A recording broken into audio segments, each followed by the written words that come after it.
Welcome to Matchday Live. There is Pep Guardiola. He has arrived at Carrow Road.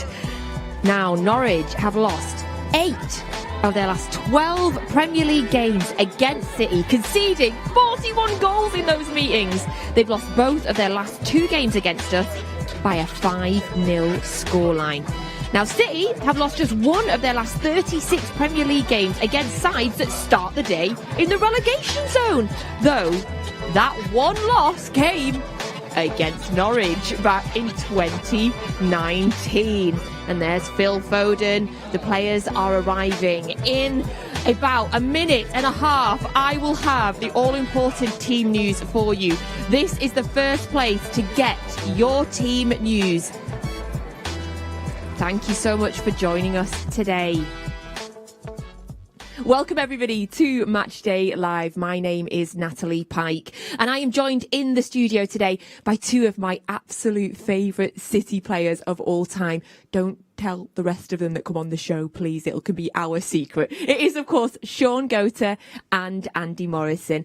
Very pleased to see you both, gents.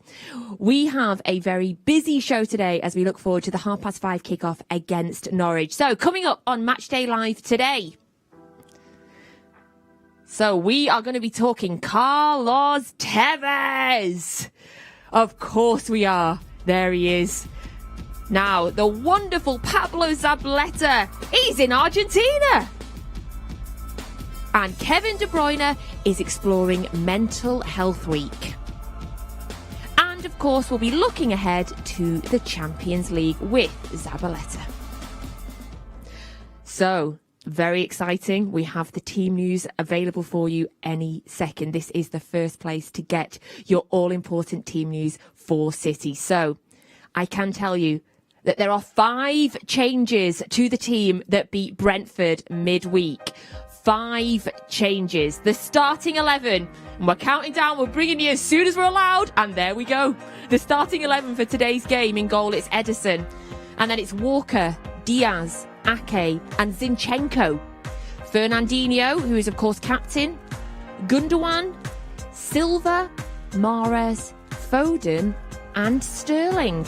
So that is your starting 11 for today's game. Now the subs bench: Scott Carson, Stones, Laporte, Rodri, De Bruyne, Cancelo, Keiki, Delap and McAtee. So that is your subs bench for today's game against Norwich. The second we were allowed to give you that team news, we did. Now, gents, we know that often Pep will talk about the importance of looking at one game at a time. But for me, Sean, this is a starting 11 with the Champions League in mind. What do you think? Well, for me, I always think that it's a strong team because I think we just have so much quality and depth. And yes, I think there may be that thought. But at the same time, I think Pep would not want to walk off this field having performed well, because nothing better than going into your next game with a great performance. So I think no matter what team he puts out there, we see the team there is, but he'll be winning a really good performance. I've said on this show as well before, Andy, when it comes to our centre-backs, I'm really happy with whatever pairing of them. Whether it is Laporte, Diaz, Stones or Ake, whoever is playing, I am happy with them. Today we are seeing Diaz and Ake, and I think Nathan Ake's done really well this season when he's had the chance. Yeah, he's done everything that's been asked of him. He stepped in. I wouldn't see him as our first choice. I think he's one that we might lead towards, if the other players aren't available, or we're looking at one eye on another game, as you've already spoke about. But he's been magnificent this season, and he seems to have gone to another level this year. Obviously, when you've got the quality of the players he's competing against every day in training, he knows he's going to have to up his game, and I think he certainly has this year. And also in the defence there, we've got Walker back, who obviously missed the game against Brentford because he was on the bench. John Stones played in that right-back position, and Zinchenko stepping into the left-back position, which means for one of the very rare occasions this year, Cancelo's on the bench. Yeah, but again, I think, we looked at John Stones at right back. Kyle's going to be out for those Champions League games. And it'll just give the manager an idea of maybe, will he go Zinchenko and Cancelo? Will he go Stones and Cancelo? We don't know. But it gives Zinchenko another 90 minutes so that if it does go that way, at least he's coming into a game on the back of playing hopefully in a victory. Looking more up front there, Sean. Same sort of front 3-4 as we had midweek. The key one I'm looking at is, of course, Riyad Mahrez, who is in unbelievable form. He's scored in 8 goals in his last 7 games for City, Sean. That is insane. Yes, he is. He's in unbelievable form. He's really just good on the eye as well as a player. When he receives the ball, I always say he sort of moves to a different rhythm of everyone else. I mean, the other thing I'd say, we see that penalty, how he dispatches that penalty. We're now got penalty takers where we're feeling confident in. Mahrez being one, Sterling being another. In the last few penalties they've taken, they've dispatched them right in the top corner. So, we've had a period where we were like, well, penalties, but it seems as though these two are really taking the opportunity to say, I want to be the lead penalty taker. And you're so right. There was occasions recently where we'd get a penalty and I'd be nervous, but now Riyad Mahrez steps up to take it, Andy, and you just feel calm and confident because he is calm and confident. Yeah, he's shown it now. That's our go-to, I think. And I like Mahrez and Sterling. For me, they complement each other in the way, you've got one player who has the ability to drop his shoulder, step past people and feints that, I've fallen off the chair a few times watching Mahrez at close hand. It's that clever, his movements. And then you've got the explosive pace, which we saw for the penalty. I don't think there's many players in the league that have got that turn of pace that Raheem had in midweek. So I think they complement each other very well. Yeah, and Raheem's also got a wonderful stat to do with Norwich. He has been involved in 7 goals in his last 7 games against Norwich. That's 5 goals and 2 assists. Again, like Mahrez, he is in incredible form at the minute. Yeah, we just see that Lou clip there. I mean, he's always putting himself in that position just around that far post, sometimes in where he gets these sort of opportunities for crosses, balls being flashed across the box. His game understanding now is of a real mature player. He understands. I love this here. He's on the left-hand side. Most times you're thinking he's cutting inside. He takes that to the left. And draws the foul. He's a really mature player now, and I love watching him because he's that player that you could defend a skill or a trick, but one thing you can defend is pace, because once somebody goes across you pretty much start heading towards the goal because you can't recover. Yeah, it's no wonder there is so many penalties awarded against him, because he is like you say, he's so quick. He's faster than everybody. Yeah, and that low sense of gravity, and he sort of knows it. What I like what he does as well is he receives a ball and he sort of goes slow, and then as he knows he's got that acceleration, that change of pace that just leaves defender thinking, oh, he was just there, and next thing he's alongside them, going across them. Really brilliant acceleration pace. Let's take a look at the other goal in the Brentford game that was scored by Kevin De Bruyne, just because we can, because I enjoy watching anything that Kevin De Bruyne does. So he's on the bench today,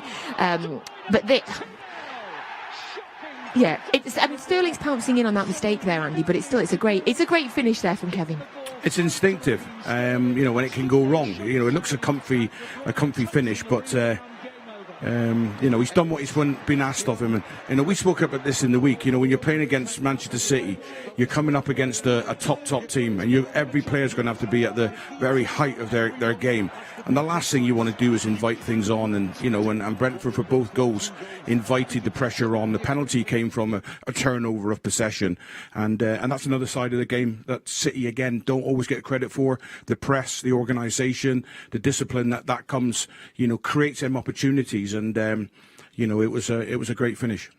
So there are a couple of players in the team today to talk about. Gundogan, who obviously last season was one of our players of the season, easily, Sean. He's not had as many opportunities this year. And then, of course, Fernandinho as well, who I'm always happy to say, I want him to stay forever. I love it when he's playing, because I worry that there won't be too many more of those opportunities to see him. Yeah, Fernandinho, what more can we say that hasn't been said? I mean, he's a leader. He has the steelness about him. Again, he comes in and he normally gives you a performance, and you just go, it seems as though he's been playing every week. He's just really a consistent player and understands that role and how to break up play, how to sort of drive the team forward, winning balls. And what I like he also has in his game is that ability to pass forward, because my criticism probably in the early part with Rodri was he didn't pass the ball forward as much. I mean, Rodri, absolutely love him. One of my favorite players, by the way. One of the many. Yeah. But he sort of, his game is just going to another level. But this is what Fernandinho offers. Like when he's in control, every now and again, he's giving these simple balls, but he does have that ability to hit that 40-yard pass and then put us in these situations where it's a one-on-one for a winger. So, and Gundogan, again, I don't think there's anyone better that plays a number 8 that runs in between, on the shoulder of the centre-back and in between fullbacks. Just as centre-backs sort of take their eye off the ball and thinking they're focusing maybe on the striker drifting off for the other centre-back, he then makes this running behind, and his timing of it is exceptional. Andy, in terms of, I asked Sean earlier, but I'd love your opinion in terms of, do you think that Pep does have an eye on Tuesday, given the fact that Sean mentioned Rodri, who's been phenomenal this season, Cancelo's been phenomenal, and we've seen both of them play pretty much every game. Kevin De Bruyne obviously in insane form on the bench as well. Do you think there is an eye on Tuesday? I'd like to say no, because again, the importance of this game, and it is always about the next game. And we speak so often about this manager, and what you're guaranteed with City is consistency, and it's something that the rest of the teams, Liverpool are close, and many other teams in the league fall short of. They're consistent every single game. The standard, the levels are the same. The intensity, the focus, the preparation, and you see it game after game. You can't roll out results like we do without everyone being in the same, so there'll be no eye on the game whatsoever, in midweek. It'll be on this game, but I'm sure the manager has an idea of his starting 11 for midweek. I mean, there's not a given because we're playing Norwich. And that's Absolutely. the thing with the Premier League. You come up against some teams and you watch them week in, week out in terms of hearing their results, and you think they're not really performing. Well, Norwich would be up for this, because if I'm in Norwich's dressing room, I'm sitting there thinking, I could sporty party here. I can maybe play some part in squeezing out a draw or an upset of a narrow 1-0 win or something like that. So for them, it's like a free hit, because no one is really thinking Norwich could do something. But within that dressing room, Norwich will be gathering around and saying, hey, why not? Well, let's go for it. Go for it. I think I'm just feeling a little bit bitter right now, gents, because the 3 City players that I have in my fantasy team are all on the bench today. All 3 of them are on the bench. Why? So I'm still quite hurt by that. Well, good reason, because I look at that bench and I almost thought, are we going to start with talking about the bench? Because that bench is serious. I mean, it's some serious players we've got. But again, no matter who we put out to start, we have quality. And, this is what Pep is developed her and built in terms of quality players on the field, quality players on the bench as well. That Jack Grealish goal reminds me of a Sean Godo goal. I mean, it goes for the side foot and comes a bit off the shin, but who cares? They go in. Doesn't matter, does it, Sean? It They all doesn't count. matter. They all count. It doesn't matter. This is when we played Norwich earlier in the season. We'll have a word about Norwich a little bit later on, but to be fair, they are in much better form than they were here. At this point, I was really worried for them, because it was such a convincing win from us on this day, Andy. Mm-hmm. Yeah, I mean, listen, we've got the ability and the quality to do that to teams. And it's always a dilemma I always feel for a manager coming to the Etihad, because it's never a free hit. It's a Premier League team, so it's not a free one. But, do you come and try and do what Bielsa done and get done 7-0? Will Bielsa next year, because that damages you as a manager, as a coach. Going into games, you sit down with your staff and you ask, like, what are we going to do? Are we going to have a go at these? And you'll have people who have not been in the end of 7-0 defeats who'll be going, yeah, let's go and have a go at them. Let's go and press them. And then you'll have people who have actually been in that situation where you've been ran all over. You're 3-0 down after 20 minutes, and, it's a painful position. So every single game, managers or coaches are looking at different ways of trying to have an effect on the game. Nobody wants to turn up and just roll over. And I thought Brentford were very, very good in their shape, and I imagine Norwich being the same today. They're going to try and come and probably suffocate the spaces and make it a deep block, and for us to go and have to break that down. I think if they're going to have any joy, they almost, at times they have to be 5 at the back, 5-4 almost, but I think sometimes that 5 will have to morph into a 6 to really limit the spaces on the sides and in between, because again, if they've got these big gaps, then we know how to exploit those situations. So for them to have any sort of joy, I think, again, there's going to have to be a 5-4, and at times that back 5 will have to go into being a 6. Well, we will have that Norwich team for you very, very shortly. I absolutely love the gents analysis when we start talking about, well, anything really. If you would like to ask the gents anything, you can do that by sending us a WhatsApp. The number is on your screen now, whether it be you want to pick their brains tactically or you want to ask them something about their career or football in general. This is your opportunity. So get those WhatsApp questions in now, and I will, as always, do my best to get through as many as possible. Now, this is also your warning. If you don't already have the Manchester City app, you want to get that downloaded now, because that's where you're going to get your match commentary today from 5:30. Alistair Mann, you know I love him so much. He is joined today by the wonderful Michael Brown, so that is the only place to get your commentary. Now, we have a new game. We did it. We've done it a few times now. It might be the first for you both to play it. It's called Who's Stat. Have you guys played this one yet? No. No. Oh, I'm excited. Right. Here is our new game. So you've got to guess which Manchester City player we're talking about. Whose stat? We're going to give you 3 different stats over the course of the show, and this is your first one. So your clue is the player has scored a winner in a cup final for City. Could be a current player, could be a former player, but this player has scored a winner in a cup final. Do you have any names that are jumping to mind, gents? Well, Sergio Aguero, Yaya Toure. There's quite a few. There's quite a few names that could come out. My first one was Yaya. That was the first Me too. Yeah, me too. Okay, well, you will get another stat a little bit later on, gents, and then we'll give you another one at half-time, and then at full-time we'll let you know whose stat. Aren't we good? Although I do miss the one where we had, the blurry player. That was still my favourite one. You were very good at that, Sean. You were good at that one. Right, so a big shout out to all of our fans that have travelled to Norwich today, especially from Manchester, because that is a mammoth 195-mile journey to Carrow Road today. Wow. Today, we will be joining some of the wonderful fans that are making the journey. First of all, we're going to have a little look at the day with Cheadle Blues. Mate, they're not scoring tonight. They have no chance they are scoring past Father Ruben at the back.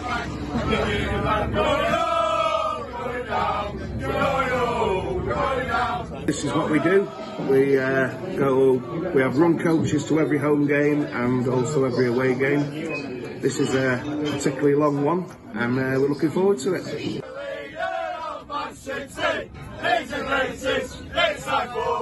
Bernardo, João Cancelo, and Father Ruben Diaz. Because they're our Portuguese players. 3-1 City, 2 Bernardo and 1 Raheem. Come on City! City dominant. 4-0. Mahrez will score. 1-4. Every single trip has a special memory. Every single trip. We go, we're like a big blue family.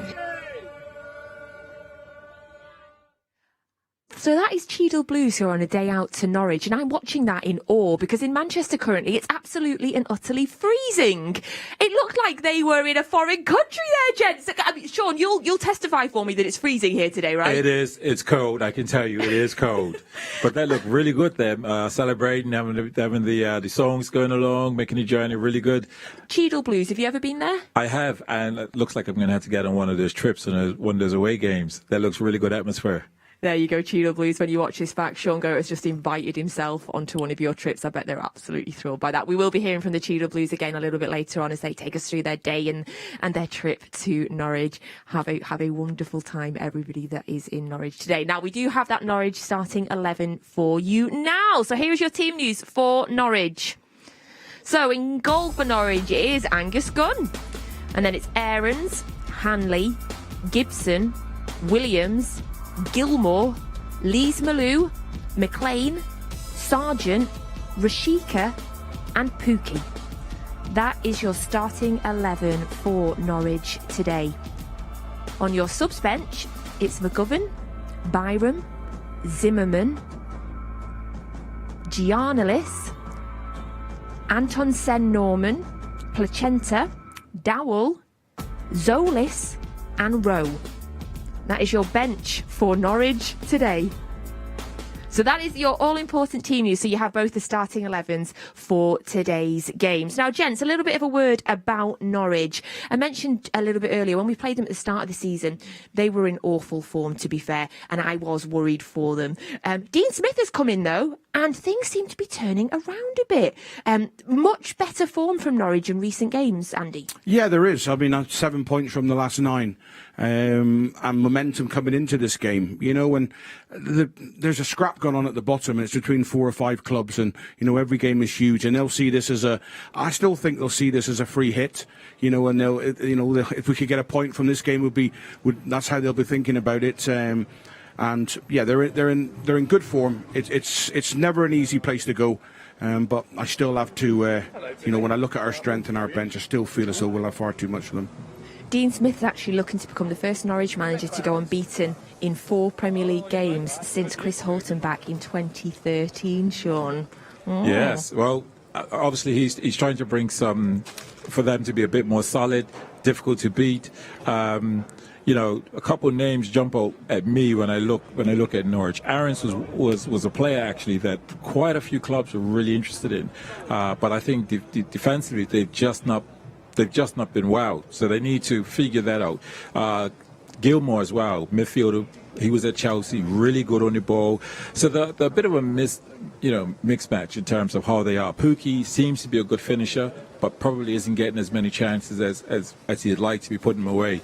Those sort of names stand out. So they're again, Aarons as a fullback that wants to go forward, but doesn't cause enough trouble in the final third or deliver that quality that they need. So I think they just need to be more difficult to beat and look to get the odd breakaway or set piece.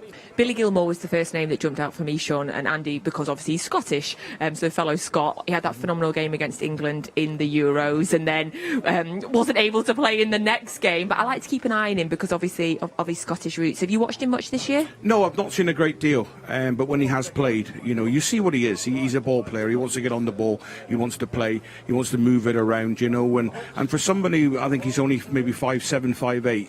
You know, he's physical. He doesn't shy away from a challenge.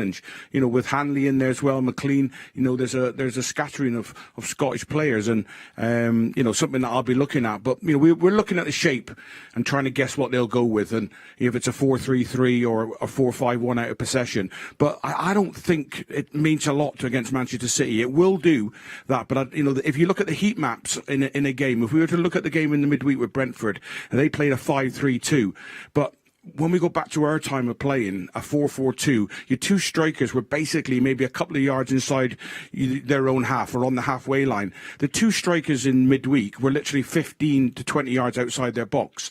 So the shape, although it's a shape, it's still you know, a congested area trying to suffocate the game. So it won't be a 4-3-3. It'll basically be out of possession. It'll be a 10-man block if they can get back in, which excites me a little bit when the opposition get on top of the game and begin to get a bit of play and push us back a bit. That's when we're at our most dangerous, because that doesn't happen very often. That's interesting, because what I know being around the academy and being in the academy, again, these are the things that's being looked at, is how can break down a team that have, you know, 6 in defence and 5 in defence, or I was just saying like a 10 block as in 2-5 sort of thing.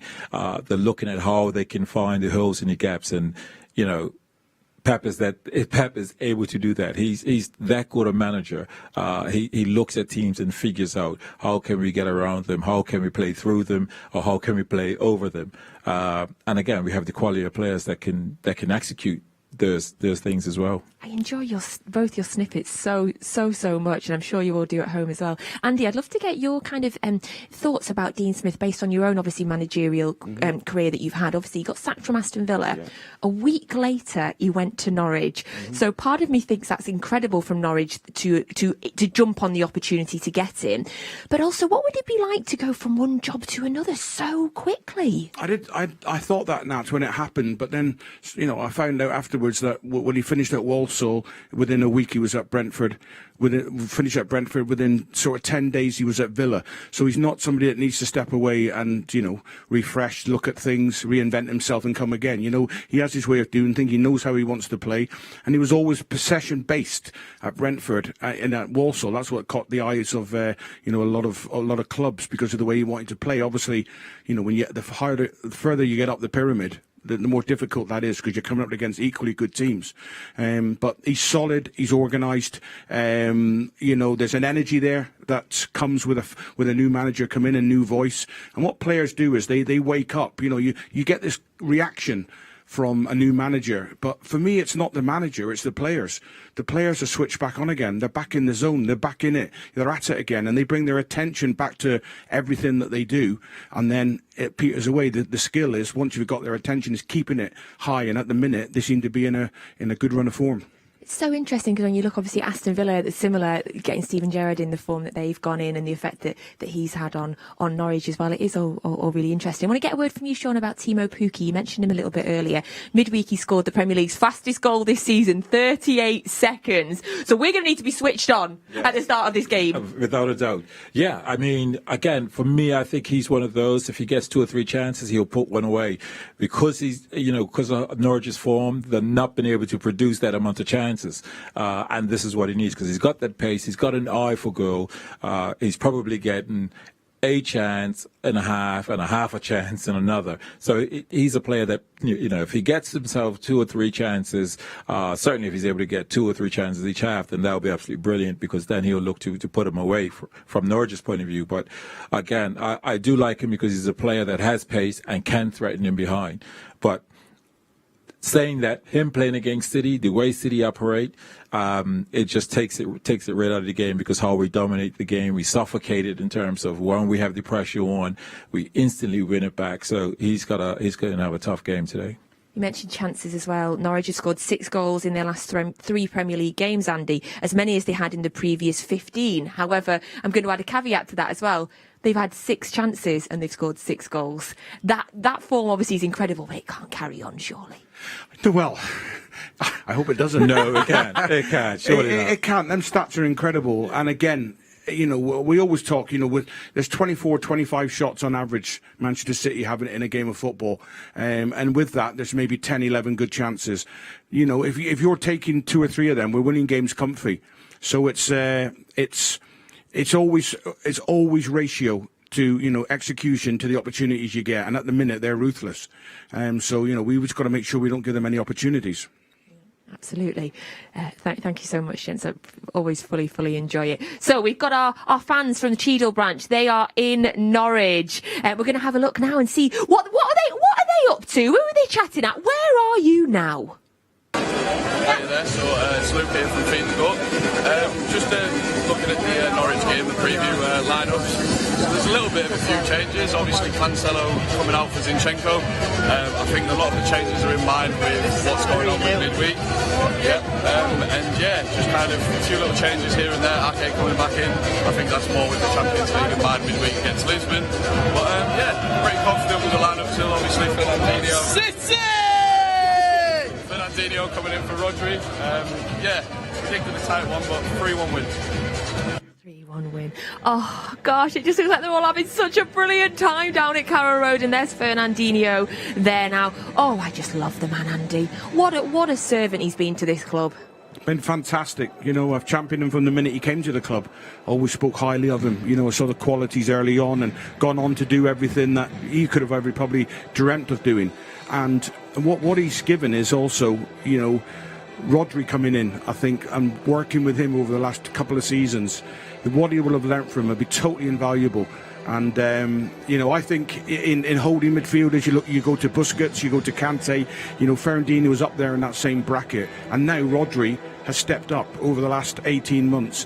We're seeing a player now that's not just our opinion, this is everyone's opinion in the game, whether you're attached to Manchester City or not, that he is beginning to become the best holding midfielder in world football. Yeah, for years and years we talked about how we would ever replace Fernandinho. We didn't think we could, and now Rodri has stepped up this year. And I love what you say there, Andy, about Fernandinho sort of probably helping Rodri, Sean. Well, yeah, I mean, if you're a player coming in and you just see what's in front of you and what you've got to move, you know that your levels just have to go up. But, I probably have to give a mention to the recruitment team, because again the look at Rodri, seeing what he's about, it's taking a little time, but he is just up and running now. In terms of, I just like how he puts out fires, how he comes over into an area when we have possession, you think, oh, we're going to lose it, but he just puts himself in the right position to turn out and move the ball across the other side of the pitch, and then you just think, we've kept possession. His positioning and how to maneuver the ball out of certain areas to transition is absolutely brilliant. Right, we're going to have a little look now at the last time we won at Carrow Road. Here are some of the highlights. I'm also going to say to you, gents, keep your eyes peeled. See if you can see somebody on the pitch that you might not be expecting. So here is and I don't mean like a streaker or something, by the way. It's a player. So, here's the goals. Obviously, Edin Dzeko stepping up there. Oh, miss Edin Dzeko. That was a cool finish, by the way. Of course. Yes. I think the score was 4-3 this day, so that would yes, it was 4-3, and it doesn't look as sunny there as it is today. Do you guys? There he is, Samir Nasri. Do you guys remember this game at all? Is it bringing back any memories, seeing the highlights? Oh, Samir Nasri, red card. Red card, and I'm surprised I don't remember it because of red card as well. What a ball that by Yaya, running off the shoulder. Wow, that little dink there, it must infuriate goalkeepers, because the goalkeepers come out really expecting a real powerful shot, and he's just got the cleverness to dink it over the keeper. Absolutely brilliant finish. Awesome. So, did you spot a player in the Norwich team there that you may not have been expecting? In the Norwich team? In the Norwich team. I didn't spot anyone, but I'm going to say Huckabee. Okay. So in the Norwich squad, or maybe he wasn't playing, maybe I've ruined that. In the Norwich squad was Harry Kane. It was when he had his season-long loan at Norwich. There he is in a Norwich shirt. Oh, so he did play that day. Phew. Yes, I did not spot that at all. So watch him getting stuck into Yaya Toure here. So he came on at half-time. Yeah. And just thought, Yaya, I'm having you. Good little tussle. Gets it down, plays. I completely forgot that he had this season-long loan at Norwich.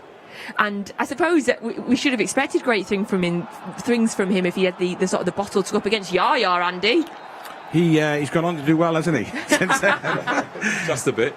But the qualities that you see in him now, you're seeing them right in front of you, standing up, being strong, physical, and and you put some goals in along that, and you've got an exceptional player. So the reason we showed that is because on this season-long loan at Norwich, obviously he's gone back to Tottenham and done great things. Both of you went out on loans during your careers. Sean, how was that for you when you went out on loan? What was your experience like, and how did it develop you as a player? Well, I went out on loan early in my career, and so I was still learning so much, and it just makes you, in terms of hearing a different voice, in terms of information from a coach, and you get a fresh start because you're not in the starting team essentially, so you get to sort of start afresh and have a go, and perhaps a manager then says, you know what, I'll have this kid. Strange enough, for my times when I went out on loan, when I came back and then I really hit the ground running, doing well. So the loan almost, ignited me, but also the manager's belief in me when I came back. So, but yeah, it's weird because you're trying to get to know players, how this player is in terms of his strengths and how they can provide that quality service to you. You're trying to do it. You're almost trying to microwave a way into, which midfielder or winger is the one that's really going to deliver that pass to me. Maybe different for a centre half, because Andy may be thinking, well, which centre half can I gel with? And you say, I've got the legs, and he's probably the one that's not got the legs. So Andy's thinking, how can we match? I don't know. But for me, that's how it was for me. Can I microwave in terms of who can really help me to slide me balls into for one-on-ones and those sort of situations? Can you remember who you went on loan to, by the way? I do have it written. I have it written here. Loan. Well, I didn't go on loan as a City. This was early in my career. This would have been Rotherham, Chesterfield. I've got Notts County and Coventry. Notts County, yes, and Coventry, yes. Now you've said it. Now you've said it, yes. I'll test Andy as well. Hold on. Andy, can you remember who you went on loan to in your career? Yep. Crystal Palace. Yep. Blackpool. Yep. And Sheffield United. Yes, good work. Very, very nice. Yeah. You went way back on my one, though. Yeah. And the end of the career as well, towards the end, Andy, how was your experience when you went out on loan? I needed to go out to play because I'd had injuries, my last sort of 18 months with City, I think I still had another 2 or 3 operations in that period. So trying to get back, you're not going to get into the team, so you need to go and get games. And it was exactly what I needed. It was never long term. Go in for a month, 2 months, get the game time in, get fit, get a bit sharper, and then come back and say, I'm ready now if you need me, and they were invaluable at that time in my career, in my younger career, no. For me, I was always, I'm neither playing in the team or I'm leaving the team. It's as simple as that. Because centre-halves, I don't think, are people that are kept a squad or on the bench. It's they're either in or they're not. For me, I was always playing if I was fit. So, when the injuries came, then the opportunity to go and try and get my timing back was invaluable. Thank you very much. If you would like to ask our guests any questions today, you can do so using our WhatsApp app number that is on screen now. Feel free to ask them anything about their careers or football, about the formation today, about what they're expecting for the season, anything you want. I will ask the questions to them. So get them in through WhatsApp now. And don't forget as well, if you haven't already, get the Manchester City app downloaded so that you can listen to the best commentary available for every City game with the wonderful Alistair Mann. And today he's also joined by Michael Brown. Now, I want to go on and speak about a man that I have very fond memories of. If I say the name Carlos Tevez to you, gents, what is your instant reaction, Sean? Scores goals and works hard.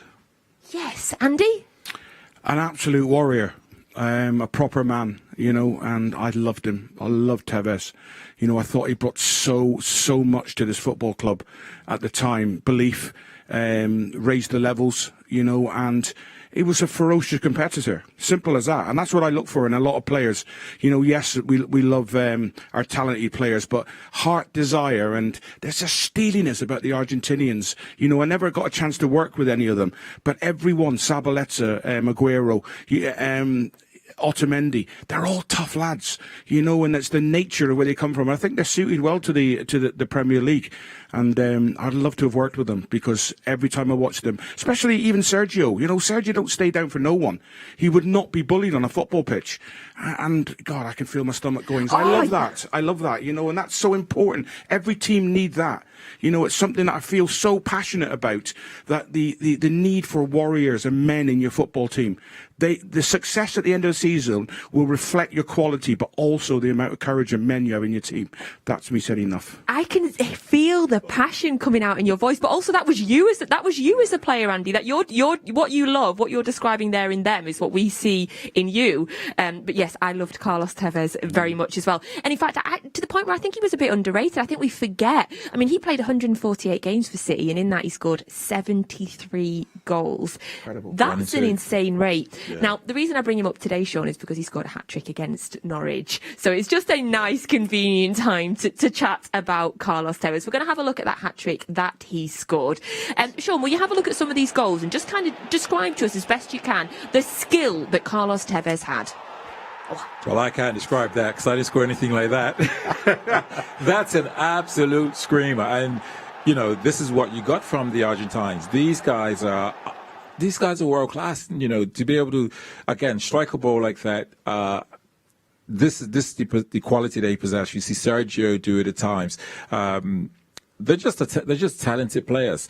Again, everyone could go up and just kick a ball really hard, but to actually have that ball make it move, hit the target, that's just quality. What I liked about him is he reflected how City fans were in terms of his work rate. We wanted a player that worked hard, and he gave you that, and he was a quality player. Now, not only did he get a hat-trick, we're going to see those other goals in a minute, but he also got an assist in the game as well, because, scoring a hat-trick's not enough, Andy. Here is his assist. Have a look at that. Oh, yeah, brilliant. It's just awareness, isn't it?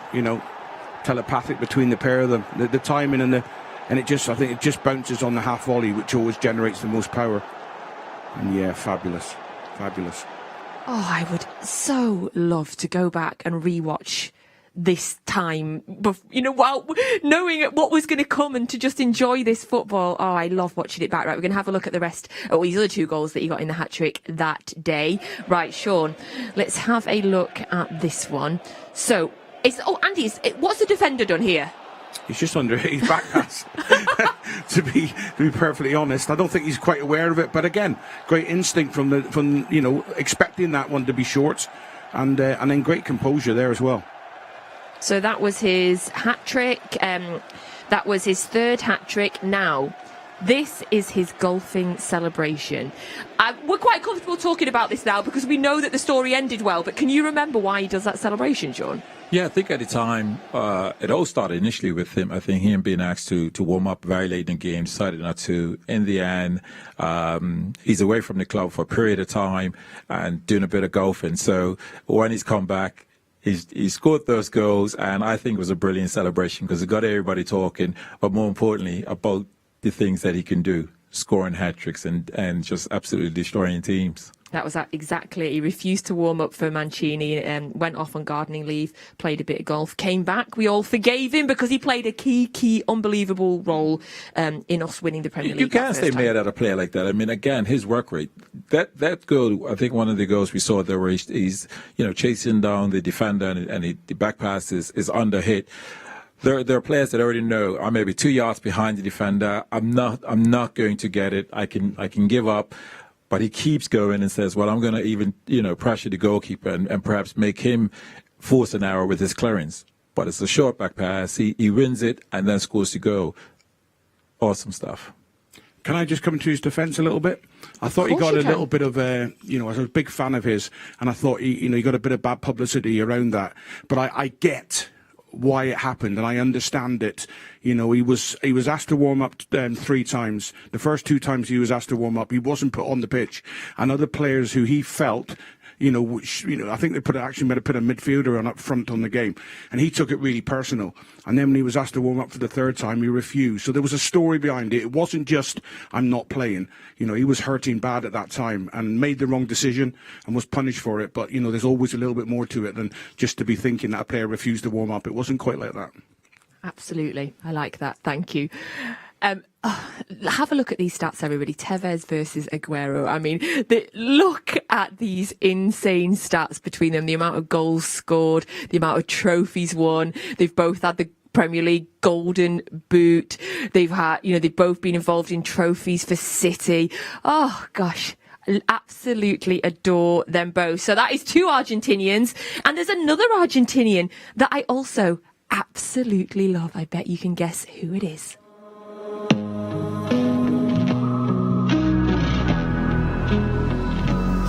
To Zabaleta, good hit, it's in, it's Pablo Zabaleta's first Premier League goal of the season.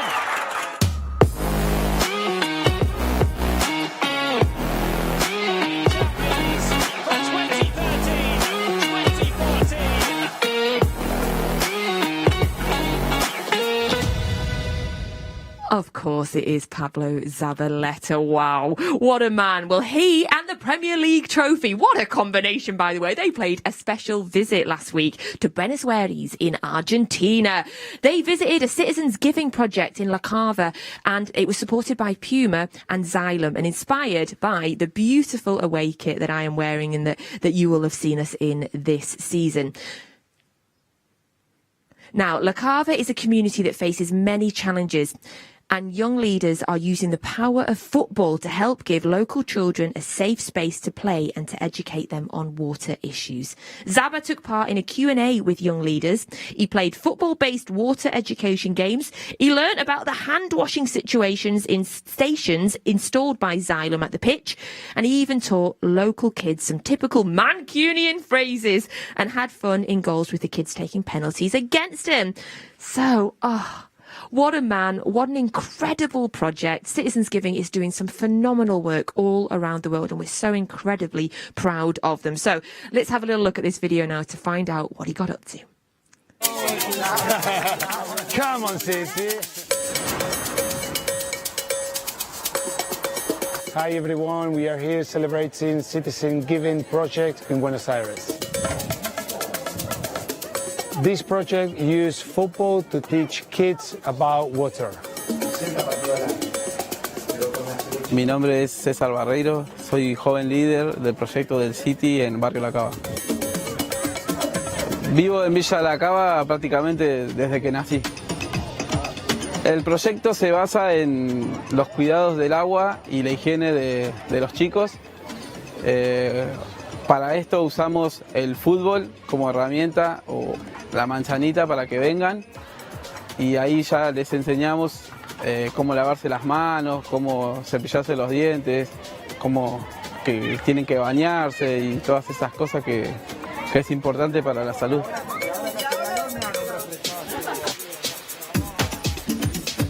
La misión que tiene el programa y la misión de Salem es poder acercarles agua segura a las personas que no tienen, así como también educación referente al agua. Hoy estamos acá, Salem y Avina, unidos en un evento de voluntariado en el que donamos módulos para lavado de manos para los chicos. Casi 4 millones de personas en Buenos Aires no tienen acceso al agua segura, al agua potable. La Cava, la comunidad donde estamos hoy, es una de ellas. En julio del año pasado, junto al Manchester City, Puma lanzó su Away Kit, una nueva camiseta especialmente diseñada con una tecnología llamada Dope Dye, que reduce el exceso del consumo de agua. Estamos muy contentos de estar acá y haber participado de toda esta actividad junto a Pablo Zabaleta y haber contribuido con Puma al Manchester City a concientizar a los chicos y llevar a través del deporte las buenas intenciones en cuanto a las materias de sustentabilidad. Ser joven líder del proyecto del City significa eso, ser referente de acá del espacio, el lugar complicado donde vivimos. Que venga Pablo Zabaleta al barrio es algo genial porque él mismo conoce lo que vivimos acá y demostramos hacia las afueras cómo somos. Well, it was amazing. I have to say I'm very pleased to be here in La Cava. This is a wonderful place where we have been having some fun with the kids. If we all can teach the young lads and if they can help each other to keep themselves safe, to clean the hands before after football, before they go in for lunch, I think they will be very useful for them.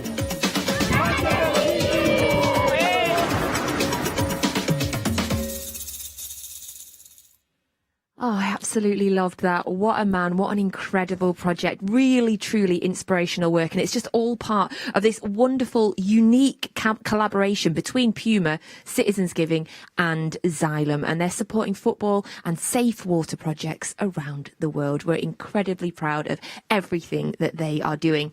Now, if you love Pablo Zabaleta as much as I do, and I'm sure you do, get yourself onto mancity.com next week because obviously we took the chance to film loads of other things with him as well while we had him. Hopefully he might come back to Manchester at some point. We'd love to have you. Come on, Zaba. Come back and see us all, please. The door is always open for you, Zabaleta. But again, thank you.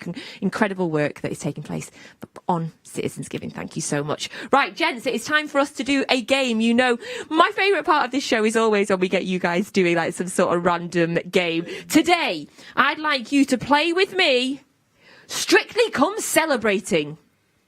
Yay!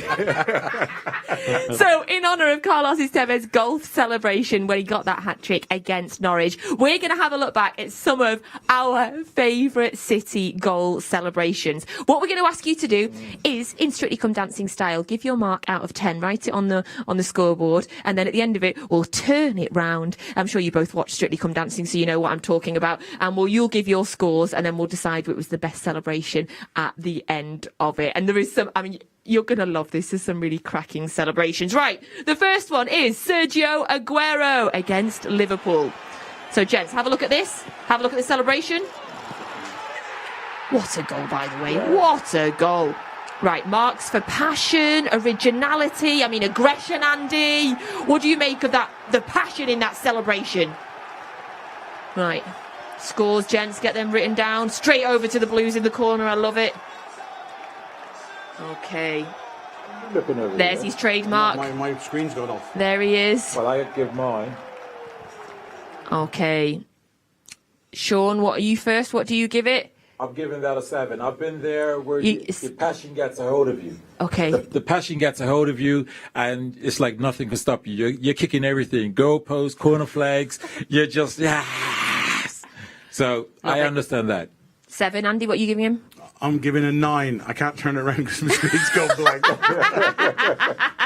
But a 9. A 9 is fabulous. It's against Liverpool. It was a huge game, and I don't think there's many strikers in the world that can score that. You can hold, one hand, the strikers that'll score that goal. It was incredible. And one of them's here, and he gave him a 7. Right. He's going into the goal. He's going into the type of goal. I'm doing the celebration. You're right. It's Look a at celebration. the rules, son. Look at the rules. It's there on your pad. Right. This is Mario Balotelli against United. You know what's coming here, gents. Enjoy watching this again, and then enjoy the celebration. Why always me? Why always me? What I love most about this celebration is he's not like, he just put his t-shirt on, then he's just like, right, everybody, just chill. I've just scored. Just, relax, everybody. So, if you gave 9 against Liverpool, Andy, I know what I'm expecting now in this derby. Look at his face. He's like, and... Right, gents, and your scores, please. 9. I'm going for a 9. I think the timing and the message he gave was fabulous, and still talked about now. If you do a goal celebration and it goes down in history, I think it's a special one, but it doesn't quite get the 10. Oh, what's it going to take to get Andy's 10, Sean? Well, there you go. I thought that celebration was absolutely mint. Manchester word there for you. I thought it was awesome to have the T-shirt and then score. Because I've had a T-shirt done up and didn't score. People don't know about that. So I give that a 10. He absolutely backed it up. What was on your T-shirt? Don't say nothing, Sean. We played Arsenal. Okay. And I had Va-Va-Voom because that was the old rage with Thierry Henry. Well, Thierry Henry's... Well, they were 3-0 up in like 20 minutes. So, and you never got to show your T-shirt? I ran up the tunnel, first one in the dressing room, took that shirt off. Kept it quiet. Yeah, kept that one quiet. Yeah. But that was a whole of Thierry Henry. But in terms of the back, I just think for him backing it up was absolutely brilliant. So for me, 10. Brilliant. Oh, Sean, I thought I knew everything about you by now. That was absolutely brilliant. Right, here is Benjani. Whoa, Benjani. Whoa. I could sing the rest of the song, but nobody wants to hear my voice. If you remember, he came in. I think this was his first game. I think it was for City. He scored. Right, so he's pointing. He's putting several different points to the crowd. This again, Old Trafford, straight to the City fans. You, and then a sweeping point. I don't know what it means, but I like it. I'm having some technical difficulties, but I'm going to talk through this one. I absolutely love that. Listen, you. In fact, all of you. That's who that was for. I absolutely love that. I'm giving that one there 8. I love that. Absolutely love that. Andy? An 8. Oh, okay. Right, Andy, why are you giving it an 8? Mr. and Mrs. You don't remember that show? You're too young. I do. We should do that with you both one day, by the way. Absolutely right. So that was an 8. Right, the next one is Karadi against Fulham. Now, I don't immediately remember this one, so I'm looking forward to seeing it. Okay, right, there is Karadi. And he's running. Who's he high-fiving there? He's high-fiving. He's saying, follow me. Follow me. Oh, is he getting a prop? Is he getting a prop? Oh, he's knighting them! Oh! He's knighting them! Right, so including in this one is the props. Use of prop. Is that Stephen Allen there with hair, by the way? Right, he's taken it off. And who's he knighting? Joey Barton. And there was Micah as well, you saw there. Right, use of props. Sean? Me, I absolutely love that. For me, I'm not stingy with my marks. I'm going 10. To improvise and use the prop and knighting a player. Because I always thought about celebrations because I always felt I was going to score goals. I think that was absolutely brilliant. I think it was original, really creative. Andy? Do you know what? If I knew the names of those, not a the goal names of the scorer. judges from Strictly, you'd be the mean one that always marks low, Andy, and you're that one that always gives 10. Exactly. Yes. I've gone with a 7. Listen, I get where you're coming from, but I just think, first and foremost, I'm a defender. And, you know, the first thing to do is run to your teammate and celebrate with them because they've just given you an opportunity. And I always feel there's a little bit of ego in there when you go off on yourself and just do a little bit like that. But listen, I'm going to defend him. He actually knighted a teammate. It was Joey Barton, though, to be fair, yeah. He should be knighted for what he done for us for that goal we scored to win the... You're right, he was doing it, but yes. Right, the next one, let's have a look. It is Stephen Ireland. Oh, of course it's Stephen Ireland. We know what's going to happen. This is his goal against Sunderland. Are we ready for this, gents? I mean, what a goal, by the way. What a goal. Now, what is he about to do? Can anyone remember? Children, hide your eyes now. He's dropped his pants. Well, his shorts. He's dropped his shorts. Talk about having a T-shirt printed, Sean. He had his pants printed. Yes, and I when he believe... celebrated with his mates first. I like that. Good lad. Right, is this a better angle? Right, here, there's his pants. He's Superman, obviously. Well, listen, if I could give a 12, I'll give a 12. I'm going to have to give... Listen, I've got to give a 10 for that. I'm loving that. He had the stance, the arms out. He's like this, got these Superman shorts on, boxers on. I love it. It's original. I love it. Right, what's Meanie Judge going to give him? An 8. I'm giving him an 8. Okay. You know, he gets an extra point because he celebrated first with his teammates and then went off and did his own little agenda. Centre half me, you know, get back in shape as quick as you can to make sure we don't concede. Right, we're going to give you a last one. I wonder if this is going to give you the chance, Andy, to give a 10. This is Micah Richards. This is him scoring, which he didn't do too often. What a goal. Off he goes. That was against Everton. Oh, he's flipping. He's flipping. Oh, Micah, my mate as well. I feel a bit under pressure.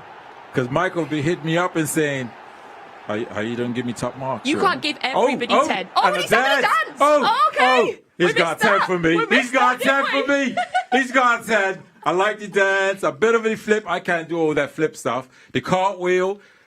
I like the form of the cartwheel. Yeah. And then doing a little dance at the end.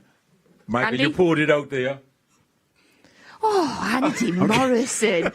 I've given do? Aguero a 9 for one of the greatest goals we've ever seen. One of the greatest I've ever seen. Celebration. I know. The celebration in relation to everything. You know, the moment. And defenders shouldn't be dancing at the end of that. Just get back into shape. We're going to concede if we... Do you hear that, Micah? Micah, Andy Morrison says that you shouldn't be dancing when you celebrate a goal. We'd love to give you a right to reply, Micah. It's called Strictly Come Celebration.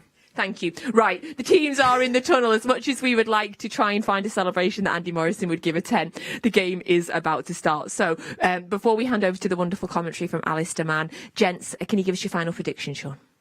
My celebration, and I'm going to go 4-0. I'm going to go 4-0. I'll give you that dance if it's 4-0 at the end, Sean. That's 4-0. Andy? 2-1. 2-1 victory. Oh, Andy. I'll take that, though. That's 3 points. That's all that matters. 3 points, that's all. This is going to be tough. It's not going to be as easy as people are imagining. It's going to be a tough game today. I've missed something then. I'm thinking 4-0. Okay, well, either way, 3 points is all that matters. Sean, thank you so much. Andy, thank you so much. We will be back straight away at half-time to have some analysis of whatever happens in the first half. I'm really hoping there's a goal with an amazing celebration because that might make Andy Crackle said 10 out. So the teams are coming out now. Get your commentary with Alistair Mann and Michael Brown on the Manchester City app. Join us back at half-time for some analysis and another guess on the Who's Stat game. We'll be with you then.